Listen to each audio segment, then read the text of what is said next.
여러분, 도서관 하면 딱 어떤 이미지가 떠오르세요? 아마 대부분은 책이 빽빽하게 꽂혀 있는 조용한 공간을 생각하실 텐데요. 근데 그 생각이 이제는 정말 바뀔 때가 됐습니다. 오늘 책을 넘어서 우리 삶의 중심으로 들어오고 있는 도서관의 아주 놀라운 변신에 같이 한번 들여다보겠습니다. 자, 다 같이 한번 상상해 볼까요? 도서관. 아마 비슷할 거예요. 특유의 책 냄새, 그 고요함, 그리고 끝없이 펼쳐진 서가들. 그쵸? 그런데 말이죠.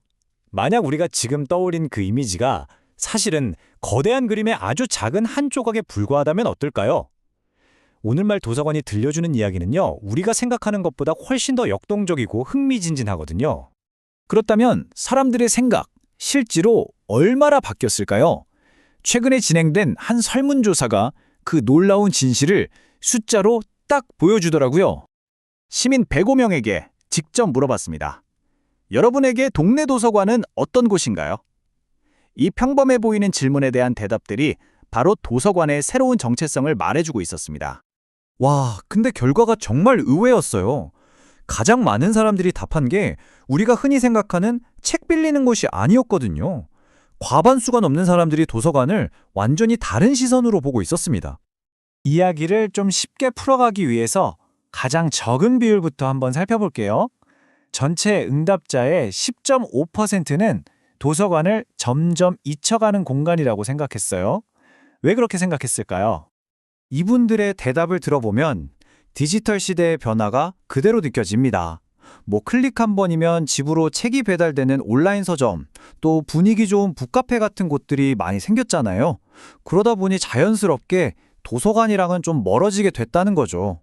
사실 어떻게 보면 당연한 변화일지도 모르겠습니다. 자, 다음은 35.2%입니다. 아마 이 모습이 우리에게 가장 익숙한 바로 그 클래식한 도서관의 역할일 거예요. 바로 책을 빌리는 곳이죠. 이분들한테 도서관은 목적이 아주 뚜렷한 공간이에요. 독서실처럼 너무 조용하고 딱딱한 분위기라든지 아니면 퇴근하고 가면 문 닫을 시간이라든지 딱히 흥미로운 프로그램이 없어서 그냥 필요한 책만 빨리 빌려서 나오는 말 그대로 용건만 간단히 하는 사이가 된 겁니다. 그리고 드디어 가장 많은 사람들이 선택한 답변입니다. 무려 54.3%. 과반수로 훌쩍 넘는 이 사람들의 생각은 우리가 가진 도서관에 대한 고정관념을 완전히 깨는 것이었습니다. 이분들에게 도서관은 더 이상 책만 빌리는 곳이 아니었어요. 강연도 듣고 작은 전시회도 보고 이웃들과 만나서 이야기도 나누고 그냥 잠시 쉬어가는 우리 동네 사랑방 같은 곳이었던 거죠. 이게 바로 도서관의 무게중심이 책에서 사람으로 옮겨가고 있다는 가장 확실한 증거 아닐까요? 아니, 그냥 사람들 생각만 이렇게 바뀐 걸까요? 아니면 우리가 모르는 사이에 도서관이 먼저 우리에게 손을 내밀며 변하고 있었던 걸까요? 이 거대한 변화, 어디서부터 시작된 건지 한번 따라가 보겠습니다. 이런 변화, 그냥 유행 같은 게 아닙니다. 국가적인 차원에서도 도서관의 역할을 완전히 새롭게 보고 있거든요. 최근 정부 계획을 보면 도서관을 지역 공동체를 이어주는 문화 인프라라고 딱 정의했어요. 이게 무슨 말이냐면요. 쉽게 말해서 이제 도서관은 그냥 건물이 아니라 우리 동네의 문화랑 사람을 꽉 이어주는 다리 같은 역할을 해야 한다. 이렇게 나라에서 약속한 셈이죠. 그리고 이런 움직임은 우리나라에만 있는 게 아닙니다. 자, 지금부터 저랑 같이 도서관이라는 공간을 가장 혁신적으로 바꾸고 있는 세계 곳곳으로 잠깐 여행을 떠나보시죠. 이 전 세계적인 변화의 핵심, 사실 아주 간단해요.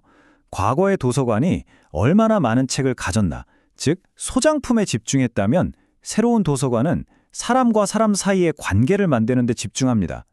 조용히 책을 보관하던 창고에서 사람들이 만나고 이야기하고 쉬어가는 활기 넘치는 동네 거실로 바뀌고 있는 겁니다. 지금부터 만나볼 세 곳이 바로 그 변화를 상징적으로 보여주는 곳들입니다.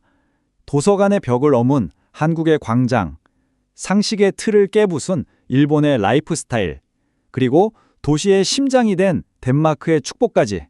자, 하나씩 만나보시죠. 첫 번째 목적지는 바로 여기, 서울입니다. 서울 야외도서관은 도서관은 실내에 있어야지 하는 고정관념을 완전히 깨버린 세계적으로도 정말 새로운 시도예요. 2022년에 시작해서 지금까지 무려 500만 명이 다녀갔다고 하는데요. 빌딩 숲 사이 푸른 잔디밭에 누워서 책을 읽는 풍경, 생각만 해도 정말 멋지지 않아요?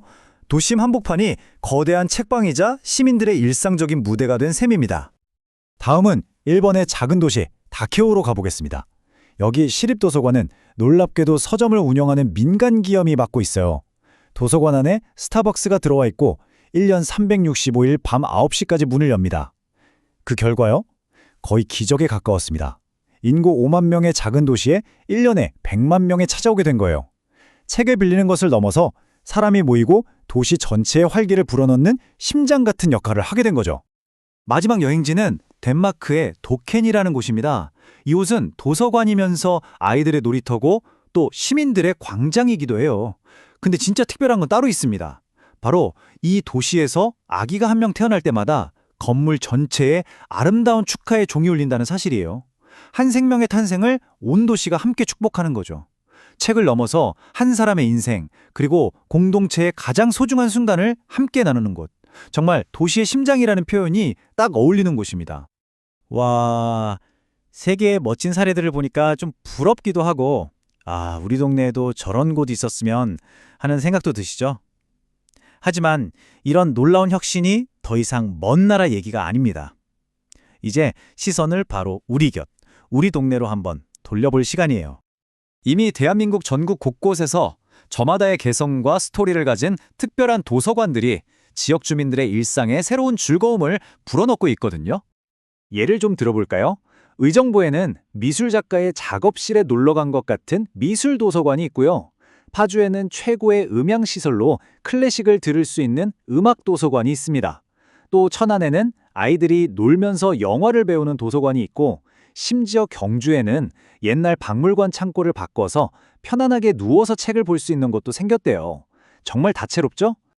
서울의 광장에서부터 타케오의 카페, 덴마크의 종소리, 그리고 우리 동네의 아기자기한 도서관까지, 이 모든 변화를 딱 꿰뚫는 메시지가 하나 있습니다.